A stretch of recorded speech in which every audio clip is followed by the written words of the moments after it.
Madame, Monsieur, bonsoir, bienvenue dans votre 19h sur Monaco Info. Nous sommes le vendredi 28 juin et voici les titres. La séance publique législative du Conseil national qui s'est tenue hier soir a permis d'adopter à l'unanimité 3 projets de loi. Nous vous détaillerons dans un instant leur contenu et ce que cela va changer. Ils seront 5 athlètes monégasques à se lancer dans la grande aventure des Jeux Olympiques. Ils ont été présentés hier soir par le Comité olympique monégasque dans leur tenue officielle. Le Tour de France va s'élancer demain depuis l'Italie pour s'achever le 21 juillet entre Monaco et Nice. Mais qui sont les grands favoris de la compétition et quels seront les tracés déterminants? Notre invité, l'ancien cycliste français Laurent Jalabert, répondra à toutes nos questions alors qu'il se trouve en Italie pour commenter l'épreuve pour France Télévisions. L'Académie de la mer va organiser la toute première session de son université d'été. Le rendez-vous est donné ce lundi 1er juillet pour apprendre à connaître la mer sous toutes ses formes. Laurent Anselmi, son président, nous dévoilera le programme de l'événement. Et pour finir, vous découvrirez le portrait de Grégory Buliga, le lutteur de l'ASM, 10 fois champion du monde de Moldavie, à son sport dans la peau. C'est l'information du jour qui nous est parvenue de Singapour où s'est achevée aujourd'hui l'assemblée plénière du GAFI qui a ajouté la principauté à sa liste grise de surveillance renforcée dans la lutte contre le blanchiment et le financement du terrorisme. Le GAFI a toutefois reconnu dans sa déclaration les progrès significatifs accomplis par Monaco, notamment le renforcement des moyens de lutte contre le financement du terrorisme, la création d'une nouvelle autorité de surveillance et de renseignement financier, la mise en place de sanctions financières ciblées et une supervision des associations basée sur une évaluation des risques. La principauté confirme sa détermination à mettre en place les dernières recommandations du GAFI avec un plan d'action sur les 18 prochains mois. Nous y reviendrons dans notre édition de lundi avec le ministre des Finances et de l'Économie notamment. Vous l'avez certainement suivi en direct sur notre antenne ce jeudi soir. Je vous parle là de la séance publique législative du Conseil national. À cette occasion, 3 projets de loi ont été adoptés à l'unanimité. Nous allons les décrypter avec vous, Vanessa Dessy. Bonsoir. Nous commençons par ce projet de loi numéro 1064 relatif à l'encadrement de l'activité de marchand de biens. Bonsoir Julia, bonsoir à tous. En effet, le Conseil national a voté ce texte qui fait suite à la proposition de loi à l'initiative de la Haute Assemblée, adoptée lors de la séance publique du 10 mai 2021, rapportée par Karen Aliprandi et déposée auprès de la Commission des finances et de l'économie nationale, présidée par Franck Julien. Le projet de loi 1064 prévoit d'encadrer l'activité de marchand de biens en principauté, au regard notamment de la multiplication des personnes exerçant cette activité sur le territoire monégasque et du risque de spéculation immobilière pouvant en résulter. Les échanges entre le gouvernement princier et le Conseil national ont notamment permis d'aboutir à la finalisation d'un texte équilibré, s'inscrivant notamment dans la droite ligne des dispositions figurant dans la loi 1548 du 6 juillet 2023 portant diverses dispositions d'ordre fiscal prises en lien avec les recommandations du rapport Monéval. Un autre texte débattu lors de cette séance publique qui évoque cette dimension sociale, Vanessa. Il s'agit d'un projet de loi solidaire et responsable sur l'aide médicale. Oui Julia, étudié par le gouvernement princier et la Commission des intérêts sociaux et des affaires diverses du Conseil national, ce projet de loi 1089 a été rapporté par Marie-Noëlle Gibelli. Il concerne la couverture médicale d'un certain nombre de personnes de nationalité monégasque ou étrangère résidant en principauté de façon stable et régulière depuis au moins 5 années. Ces derniers doivent relever d'aucun organisme monégasque et étranger et justifier de 3 refus de prise en charge d'assurance privée. Ces personnes seront donc dorénavant éligibles à une aide médicale de l'État. En 2016, le gouvernement princier avait institué cette aide médicale de l'État afin de prendre en charge les frais médicaux des personnes ne relevant d'aucun organisme de protection sociale et qui n'ont pas les ressources suffisantes pour souscrire à une couverture médicale auprès d'une assurance privée. Ce projet de loi examiné ce soir vient donc parfaire cette démarche, s'est félicité Christophe Robineau, ministre des Affaires sociales et de la Santé. Et un dernier texte, Vanessa, évoquait ce jeudi soir le projet de loi numéro 1085 sur le droit à l'oubli, issu également de la CISAD. Alors, quels sont les objectifs visés par ce texte ? Toujours dans une dimension humaine et protectrice, ce projet de loi issu de la Commission des intérêts sociaux et des affaires diverses présidée par Franck Lobonneau est à l'origine une proposition de loi à l'initiative du Conseil national, adoptée le 15 juin 2022 en séance publique. Ce texte aboutit à l'introduction de nouvelles dispositions qui renforcent l'arsenal dont dispose la principauté afin de lutter contre toute forme de discrimination en concourant à faciliter à l'accès au crédit pour des personnes présentant un risque en raison d'une maladie ou d'un handicap. La mise en place du droit à l'oubli est dédiée aux personnes atteintes de maladies type cancer ou hépatite C et n'ayant pas fait l'objet d'une rechute passée dans un certain délai à compter de la fin du protocole thérapeutique. Ce texte entend également accorder le bénéfice d'une assurance emprunteur sans surprime ni exclusion de garantie de la part de l'assureur pour quelques pathologies. Dans certains cas, aucune information relative à l'état de santé de l'assuré, ni même aucun examen médical ne pourra être sollicité par l'assureur. Et enfin, le projet de loi prévoit de recourir à une médiation en cas de conflit entre l'emprunteur et l'établissement de crédit. Merci beaucoup à vous, Vanessa Dessy, pour toutes ces informations à propos de la séance législative qui s'est tenue donc hier soir. Nous vous retrouvons à la fin de ce journal pour la météo. Les Jeux Olympiques de Paris 2024 débuteront dans moins d'un mois, l'occasion pour la principauté de présenter les 5 athlètes qui auront l'honneur de porter les couleurs monégasques. Le prince Albert II et la princesse Charlène étaient présents pour soutenir ces sportifs qui vont se lancer à corps perdu dans ce grand événement. Reportage Jean-Alexandre Dordet et Émilie Flamin. 5 athlètes de haut niveau, 5 noms qui feront rayonner la principauté dans un mois durant les Jeux Olympiques de Paris. 2 d'entre eux porteront même le drapeau monégasque, comme la nageuse Lisa Pou qui s'est qualifiée aux Jeux en arrivant 9e du 10 km en eau libre lors des championnats du monde de Doha en février. Des personnes de la principauté m'ont beaucoup aidée, m'ont épaulée depuis que je suis arrivée ici étant plus jeune. J'ai grandi en tant que femme, hein. J'étais toute petite, toute timide à l'époque et j'ai évolué autour de personnes qui m'ont aidée et m'ont soutenue. Et ça représente beaucoup, je pense que je vais faire en sorte de les remercier en fait avec mon résultat. Lui participera pour la 2e fois aux Jeux Olympiques, le nageur double médaillé d'or Théo Druhen, et cette fois-ci, il aura également l'honneur de porter le drapeau. Représenter mon pays ou pouvoir les remercier de tout ce qu'ils m'ont pu m'apporter, que tous les sports que j'ai fait grâce à eux et tout ça. Donc c'est important pour moi de les remercier et aussi de donner le meilleur pour moi et de faire briller la principauté. Après son arrivée 15e aux Jeux de Tokyo avec l'aviron, Quentin Antonielli revient cette année pour représenter son sport et son pays.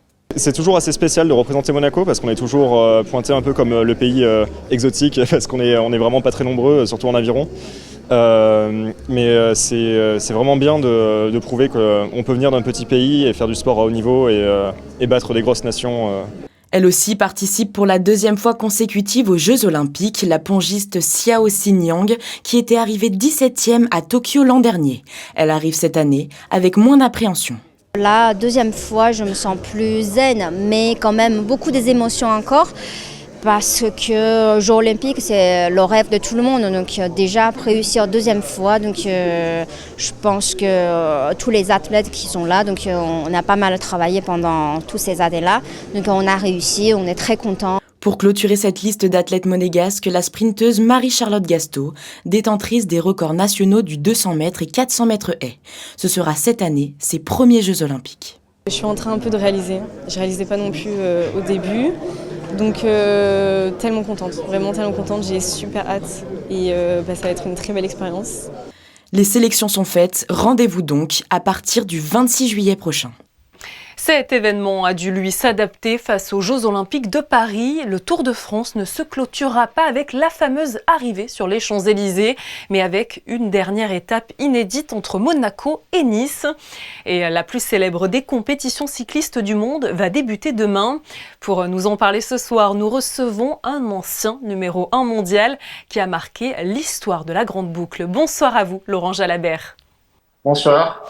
Le Tour de France 2024 débutera donc demain, le samedi 29 juin, avec la toute première étape 100% italienne. Je crois que vous êtes d'ailleurs sur place entre Florence et Rimini. 206 km à parcourir et plusieurs difficultés à franchir, je crois. C'est bien ça ? Oui, c'est ça, oui. Première étape très difficile. Je crois bien que dans l'histoire du Tour, on n'a pas encore assisté à une première étape aussi ardue, avec pas moins de 7 grands prix de la montagne répertoriés, 3600 mètres de dénivelé positif. Il fait très chaud ici en Italie. C'est un temps de saison, mais c'est arrivé brutalement. Donc, je pense que ça va marquer les organismes. Donc voilà, une entame de Tour qui sera compliquée, je pense. Parlez-nous un petit peu des grands favoris pour cette édition 2024. On s'attend à entendre des noms déjà bien connus pour le Tour de France. Oui, écoutez, il y a 4 grands noms qui se dégagent. Bien sûr, Tadej Pogačar, qui a remporté le Tour d'Italie, il a fait un début de saison incroyable. Il est dans une forme éblouissante, c'est lui le plus fort en ce début de tour, on n'en doute pas. En face, il y a le double vainqueur sortant, Jonas Vingegaard, qui n'a pas couru depuis 3 mois, qui a été blessé, qui revient à la compétition sur le tour avec l'idée de défendre son titre. Primož Roglič, qui n'a jamais gagné le tour, mais qui a gagné 3 Tours d'Espagne et un Tour d'Italie, et qui rêve de gagner le tour, lui aussi fait partie des favoris. Et puis le jeune prodige belge, Remco Evenepoel, qui a gagné un Tour d'Espagne et qui découvre le tour. En face, on peut rajouter Egan Bernal, Carlos Rodriguez pour l'équipe Ineos. Bref, ça va être un Tour de France qui promet d'être passionnant parce que tous les favoris sont là. Alors, à Monaco, on n'a pas de coureur monégasque qui participe au Tour de France, mais certains vivent à Monaco, comme Tadej Pogačar, vainqueur du Giro, vous l'avez dit, qui devrait être évidemment un grand favori. On espère de notre côté qu'il va gagner. Est-ce que... Pour votre côté, vous nous avez parlé des grands noms, mais si vous deviez donner déjà en amont de ce tour un grand vainqueur, lequel ça serait ? Moi, je pense que le grand favori, c'est Pogačar, ça ne fait aucun doute. Même s'il a été dominé sur les dernières éditions, il a donné tellement de garanties cette année. C'est un garçon qui a tellement de talent. Et dans ses propos, il se dit dans une forme qu'il n'a encore jamais connue à l'approche de ce tour. Donc, ça promet. Quand on voit avec quelle facilité il est capable de gagner le Tour d'Italie avec 6 victoires d'étape, plus les classiques qu'il a remportés en début d'année, notamment Liège-Bastogne-Liège, il se dit au départ du Tour dans une forme qu'il n'a encore jamais connue. Donc, il est difficile pour nous, suiveurs, de ne pas en faire le grandissime favori. Je pense qu'il pourrait gagner cette édition. La question qui réside, en fait, et qui est, voilà, l'inconnu, c'est de savoir s'il va pas accuser un coup de fatigue dans la 3e semaine, surtout s'il fait très chaud. On sait qu'il n'aime pas la chaleur, c'est un élément qui le perturbe. Il n'aime pas non plus les cols au-dessus des 2000 mètres d'altitude, et il y en aura en fin de Tour de France. Donc voilà, ça pourrait être l'élément perturbateur en ce qui le concerne. Vous l'avez dit, c'est vrai, ce Tour de France 2024 attaque fort avec cette étape en Italie qui va s'avérer vraiment difficile. Quelles seront, selon vous, les autres étapes cruciales et déterminantes de ce Tour de France ? Il y en aura plusieurs. On va être très vite dans la montagne avec le col du Galibier dès le 4e jour.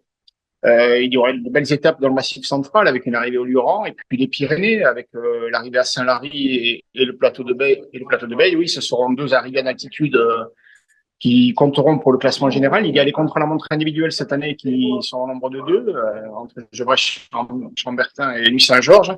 C'est long. Et puis surtout le dernier chez vous qui part de Monaco sous les fenêtres de Tadej Pogačar et qui arrive à Nice. Terminé par un contre-la-montre de 32 km avec autant de relief, il va falloir être costaud dans la dernière semaine pour tenir le coup. Et puis surtout qu'à la veille de l'arrivée, on a une étape vraiment très très difficile sur une distance courte qui arrive au col de la Couillole et qui part de Nice, 130 km à peine, mais avec près de 5000 mètres de dénivelé, un enchaînement de difficultés. Donc voilà, le Tour de France, ça va être terrible et je pense que ces journées-là en montagne et dans le contre-la-montre vont être les plus déterminantes et décisives pour le classement général. Je vais profiter de votre expérience puisqu'on peut le dire, Laurent, avec 11 participations à votre actif, 4 victoires d'étape, 2 maillots verts et 2 maillots à pois. Vous avez personnellement tout vécu sur les routes du Tour de France. Comment on se sent finalement à la veille d'un tel événement ? Alors moi, je suis excité, impatient aussi. C'est vrai que c'est une tellement belle aventure de participer au Tour de France. Que l'on soit coureur ou que l'on soit suiveur, c'est vraiment un événement incontournable et je suis ravi d'être présent et impatient que la course démarre enfin. Et surtout sans chauvinisme aucun, mais est-ce qu'on peut aujourd'hui déclarer le Tour de France comme la plus grande épreuve cycliste au monde et donc comme le plus grand de tous les tours ? Oui, sans aucun doute. C'est vrai que le Tour supplante toutes les autres courses. C'est une épreuve à nul autre pareil.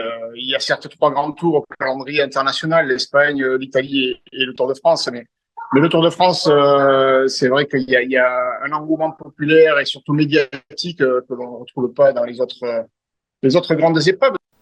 Merci infiniment à vous, Laurent Jalabert, et nous vous souhaitons un bon Tour de France au micro de France Télévisions et de RTL. Et à très vite à Monaco pour les dernières étapes. Et je vous rappelle que vous pouvez retrouver en replay votre émission Rendez-vous à Monaco avec Laurent Jalabert.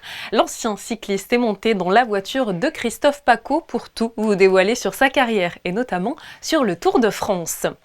Une bonne nouvelle pour poursuivre pour les amoureux de basket. Mame Jaïté prolonge à l'AS Monaco pour la saison à venir. Le pivot international français a connu, c'est vrai, un début difficile mais a su se montrer précieux lors de la deuxième partie de la saison. Sacha Obradovic a pu compter sur lui notamment dans le Game 4 avec 14 points, 5 rebonds pour 21 d'évaluation. On a hâte en tout cas de le voir la saison prochaine. Un grand congrès international sur la cardiologie se déroule cette semaine à Nice. Le centre cardio-thoracique de Monaco y participe en accueillant une dizaine d'opérations. Ces dernières seront bien évidemment filmées puis retransmises en direct au congrès. Des démonstrations qui permettent au centre de montrer son expertise dans le traitement des occlusions coronariennes chroniques. Plus de détails avec le docteur Camille Verlin et le docteur Laurent Drogoul. Ça fait 2 jours qu'on a un congrès international qui se déroule ici au centre cardio-thoracique. Ça s'appelle le MLCT Course. C'est un congrès sur les occlusions chroniques coronaires. C'est une partie un peu spécifique de la cardiologie interventionnelle où en fait on va déboucher des artères qui sont bouchées depuis longtemps. Les congressistes sont à Nice, au Palais de la Méditerranée. Ici, on est au centre cardio-thoracique. Nous, on fait des lives. On a des patients en direct qui sont retransmis au congrès. Et il y a aussi des lives à la clinique Saint-Georges à Nice. Donc, on est 2 centres et ainsi qu'au centre au Canada. À l'occasion de ce congrès, on va soigner des patients qui ont des artères coronaires bouchées depuis plusieurs mois, plus de 3 mois, ce qui est complètement différent de la pathologie de l'infarctus aigu où l'artère se bouche brutalement. Et là, on sait tous qu'il faut intervenir avec les équipes du SAMU et déboucher l'artère dans les 6 premières heures. Là, c'est l'inverse. L'artère s'est bouchée. Le patient a survécu, fort heureusement pour lui, mais on se trouve face à une artère bouchée depuis très longtemps. Donc ce qui occlue l'artère est beaucoup plus constitué et beaucoup plus dur à récupérer.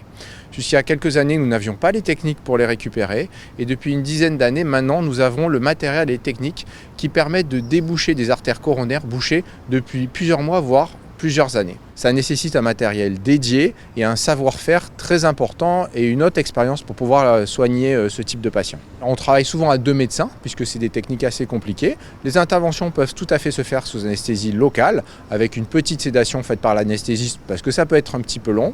Et on utilise des techniques avec du matériel très perfectionné et des petits guides qui permettent de déboucher les coronaires dont le maniement nécessite vraiment un apprentissage important. Des propos recueillis par Justin Hadel.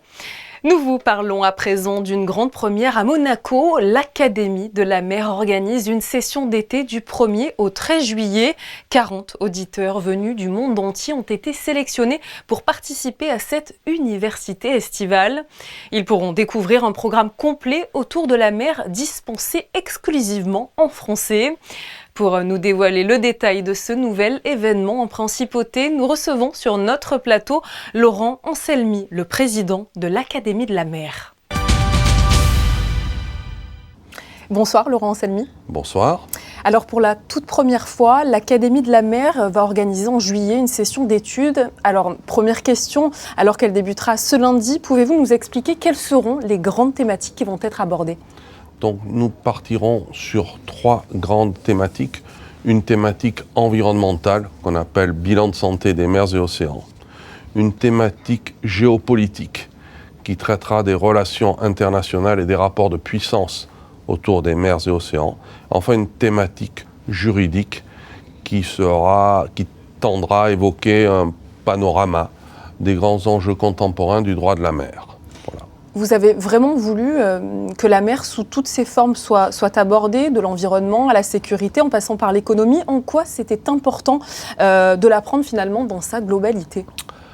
Bien, notre démarche est partie d'un constat au terme duquel, à Monaco et de longue date, les mers et océans sont abordés, mais essentiellement sous l'angle scientifique et environnemental. On va dire que ça fait partie quelque part de l'ADN de la principauté. Il nous a semblé qu'on pouvait adjoindre de nouvelles dimensions à ces études en abordant, comme d'ailleurs vous venez de le dire, des questions d'ordre géopolitique, des questions d'ordre juridique, des questions d'ordre économique et aussi alimentaire, qui font bloc, si je peux dire, avec les aspects environnementaux et scientifiques, tout ceci sous ce slogan qui pour nous résume un peu notre état d'esprit et notre démarche, la mer à 360 degrés. Alors pour cette toute première session d'été 2024, ce sont 30 à 40 auditeurs qui ont été sélectionnés. Ils vont pouvoir suivre donc ces enseignements fondamentaux autour de la mer. Comment ont-ils été choisis ? D'où viennent-ils finalement ? Alors, il faut que vous sachiez que pour ces 40 places, que nous avons fixé le plafond à 40 pour garder, je dirais, un aspect humain et pour faire en sorte que les auditrices et les auditeurs de la session communiquent entre eux, se connaissent. Donc nous avons eu plus de 300 demandes. Donc évidemment, les choix ont été douloureux. Nous avions ciblé 2 types de profils. Un profil estudiantin, si je peux dire, et puis des profils plus seniors de personnes qui étaient déjà dans le milieu professionnel, intéressées aux questions maritimes. Franchement, nous pensions que nous n'en aurions pas beaucoup. Mais contre toute attente, ces profils seniors se sont beaucoup manifestés et composent à ce jour à peu près 30 à 40% de la promotion. Comment avons-nous sélectionné ? Nous avons essayé de veiller à une répartition entre les différents profils académiques, c'est-à-dire des scientifiques, des juristes, des économistes, des politologues, des gens qui viennent du milieu des écoles de commerce, de la communication, etc.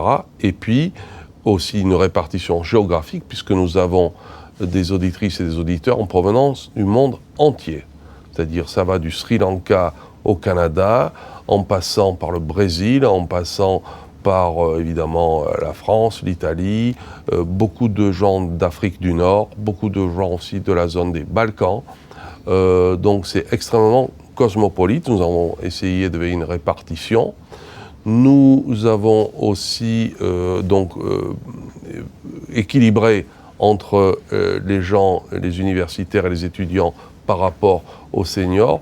Et en fait, nous sommes arrivés à un certain point d'équilibre, et y compris en termes générationnels, puisque la plus jeune auditrice a, je crois, 21 ans, et la plus âgée, 63 ans. Est-ce qu'on peut parler d'université d'été aujourd'hui ?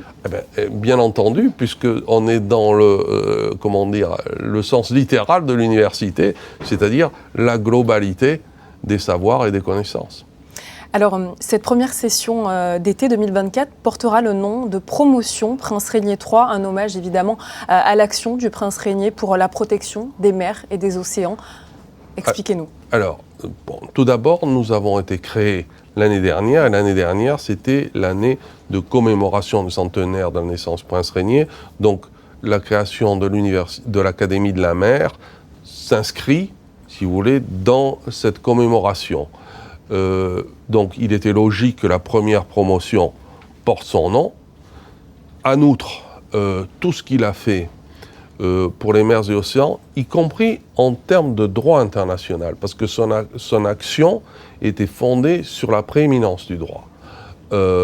Qu'il s'agisse des accords internationaux, Ramoge, Pélagos, ACOBAMS, qu'il s'agisse aussi de l'aire marine protégée de la réserve du Narvoto, il l'a créé avec un acte juridique. Donc tout ceci est très cohérent, et donc il était naturel que cette première promotion porte son nom. Avec cette université d'été, finalement, qu'est-ce que cela permet de susciter chez les gens? Est-ce que vous vouliez éduquer, questionner, faire réagir peut-être? Absolument. C'est une action sur les esprits. Une action sur les esprits et qu'on veut aussi qu'ils s'inscrivent, comme je vous l'ai dit, dans la durée. Il s'agit d'éduquer à tout point de vue, de faire prendre conscience et aussi de créer un réseau, c'est-à-dire un réseau d'auditrices et d'auditeurs. Une fois qu'ils partiront après cette session, ils seront à la fois des porte-paroles de l'Académie La Mer de Monaco, mais aussi ils véhiculeront de notre pays une vision qui est aussi d'un pays où on s'occupe des affaires de l'esprit, je dirais. Et donc ça, c'est très important. Merci infiniment, Laurent Salmi. Je vous en prie. Nous prenons la direction des États-Unis où tous les yeux étaient rivés hier soir sur le tout premier débat présidentiel. Un débat animé qui ne cesse de faire parler. Alors, pour en savoir plus sur le déroulé et le contenu de cette soirée, nous retrouvons Alexandra Pani, notre correspondante permanente en Amérique. Bonsoir Alexandra. Bonsoir à vous. Un débat dont les deux camps attendaient beaucoup et qui a beaucoup inquiété. Je reviens d'abord sur l'organisation. La chaîne CNN accueillait sur son plateau ce premier débat présidentiel. Les deux candidats avaient 90 minutes pour s'exprimer à tour de rôle sur des thèmes prédéfinis sans pouvoir se couper la parole. Les thèmes abordés lors du débat étaient l'économie, l'inflation, les conflits en Ukraine et au Moyen-Orient, la santé et l'immigration, mais aussi la question sur le 6 janvier adressée à Donald Trump à laquelle il ne répond pas par 3 fois. Autre moment à retenir, cet échange surréaliste entre les deux candidats et leur niveau de golf. Si les analystes pointent du doigt les contre-vérités enchaînées par l'ancien président Trump, c'est surtout l'état de santé du président Biden, âgé de 81 ans, qui a occupé les discussions sur les plateaux de télévision et sur les réseaux sociaux à l'issue du débat. Ce moment pourrait être décisif pour la suite de la campagne. À ce stade, aucun accord n'a été conclu pour l'organisation d'un second débat qui permettrait au président Biden de se reprendre. L'inquiétude au sein du camp démocrate est montée d'un cran à seulement 4 mois de l'élection. Certains ont même évoqué à chaud la possibilité d'échanger de candidats. Eh bien, cela risque de faire encore beaucoup de bruit outre-Atlantique. Merci à vous, Alexandra, pour toutes ces précisions sur le débat entre les deux candidats aux élections américaines. Revenons à Monaco où s'est déroulé hier soir les 45 ans de l'association Monaco Aide et Présence. Le prince Albert II a participé à cette soirée organisée au restaurant Le Pavillon. MAP soutient les communautés les plus vulnérables, en particulier les femmes et les enfants, à travers des projets durables, principalement dans les domaines de l'éducation et de la santé. Tous les fonds récoltés servent à financer à 100% les projets qui se développent dans le monde entier. Un autre anniversaire se tenait également hier soir. Le Katz Business Center de Monaco fêtait ses 30 ans d'existence au Castle Rock. Le centre d'affaires premium réunit ainsi depuis 3 décennies de nombreuses sociétés de la principauté autour d'espaces de coworking, de véritables lieux de vie, de partage et d'échange. Sa présidente Odile Quéré est même arrivée dans la célèbre voiture de retour vers le futur, symbolisant sa vision avant-gardiste qui lui a permis de créer le tout premier centre d'affaires en principauté. Et une information à vous communiquer pour poursuivre ce journal. À partir du lundi 15 juillet, la piscine Saint-Charles devra fermer ses portes pour des travaux de remplacement d'équipements techniques. À noter tout de même, la piscine du stade nautique Régnier 3 reste, elle, ouverte. Toute sa vie, cet homme a fait de la lutte le moteur de son existence, de son enfance en Moldavie à Monaco. Il n'a cessé de pratiquer ce sport. Bien plus qu'une activité physique, la lutte est pour lui un mode de vie. Émilie Terrasson et Alexandra Marangoni l'ont rencontré. Portrait. 10 fois champion du monde de Moldavie, plusieurs fois champion d'Europe, champion de France, mais également champion vétéran. Grégory Buliga est aujourd'hui professeur de lutte à l'AS Monaco, une passion qui lui vient de sa petite enfance. Je m'ai inscrit à la première cours de lutte, comme j'étais à l'école, comme en France, on fait le judo, on donne des cours de lutte aussi. Moi, je passais la première cours dans une salle sportive qui s'entraînait beaucoup des enfants et était le cours de lutte le soir. Et moi, quand j'ai vu ça, je dis pourquoi pas d'essayer de voir, m'inscrire. Et je m'inscris à 8 ans, quand j'étais petit. Et de là-bas, je commençais à faire, connaître la lutte, la vraie lutte, petit à petit. Après, vers 13 ans, 14 ans, ils m'ont pris dans le lycée sportif. Et je m'entraînais 2 fois par jour. Et je suis devenu un sportif professionnel. Arrivé en France en 2000, il commence son parcours à Angoulême où il donne des cours. Il poursuit les compétitions à Limoges avant de partir à Nice. En 2006, il propose en principauté les premiers cours de lutte et participe à la création de la fédération 2 ans plus tard. Je vois des résultats, les enfants ils sont là, les parents ils sont derrière. Et c'est une très très jolie famille de la lutte qui ont une bonne éducation et on se respecte beaucoup entre nous. Parmi les membres de l'équipe de l'ASM Lutte, le frère de Grégory met également la main à la pâte, un véritable travail d'équipe. C'est une grande fierté parce que ça a été très très dur. On a fait 15 ans de bénévolat en France, on a fait 10 ans de bénévolat à Monaco. Avant de réussir d'avoir cette salle, en 2017 on a eu cette salle. On a fait 15 ans de bénévolat et là je continue encore aujourd'hui. Je fais des bénévolats dans cette club et c'est une grande fierté de travailler à Monaco et surtout de voir tout ce monde, tous ces petits, faire de la lutte. Pour les licenciés du club, cet esprit de famille se ressent. La lutte n'est pas qu'un sport de contact, il est avant tout pour ces enfants le moyen d'apprendre la souplesse, l'esprit d'équipe, mais aussi le respect. Ça me représente un sport incroyable, on s'amuse, on est une famille quoi. La lutte ça représente le sport le plus vieux du monde et c'est bien, on a un coach super bien, on a une grande famille et que tout le monde vienne parce que comme ça grandit la famille. Pour marquer cette fin d'année, le club de lutte organise un voyage à la montagne, le moyen pour eux de continuer de renforcer le lien entre chaque membre. Vive la lutte à Monaco! Oui! Revenons en images sur le récital de Katia Buniatichvili qui a eu lieu hier soir à la Salle des Princes. Reconnue pour ses interprétations uniques et sa maîtrise technique exceptionnelle, la virtuose a émerveillé l'auditoire. Écoutez.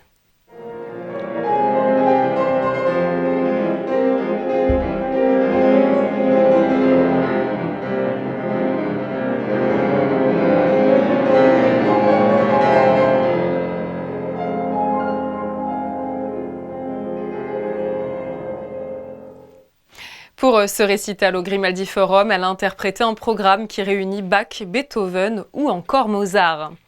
Je vous propose de retrouver à nouveau Vanessa Dessy pour faire un point complet sur vos prévisions météo. Et le moins que l'on puisse dire, Vanessa, c'est que le grand ciel bleu estival, ce n'est pas pour tout de suite. Et oui Julia, décidément, le soleil restera encore très timide. Quelques passages nuageux sont à prévoir car le temps se couvrira progressivement durant la journée, mais avec une faible probabilité de pluie sur le territoire. Les températures, quant à elles, seront en hausse, elles oscilleront de 22 à 28 degrés. Et demain, nous souhaiterons une très bonne fête à tous les Pierre et les Paul. Nous vous avons présenté dans ce journal les 5 athlètes monégasques qui participeront au JO de Paris dans moins d'un mois. Ce soir, nous vous proposons de regarder dans le rétroviseur avec des clichés des différentes délégations de la Principauté qui ont pu prendre part à cet événement hors norme, été comme hiver. Tous ces sportifs ont pu poser aux côtés du prince Albert II et de la princesse Charlène. C'est la fin de cette édition. Merci pour votre fidélité. Comme chaque soir sur Monaco Info, belle soirée et à demain.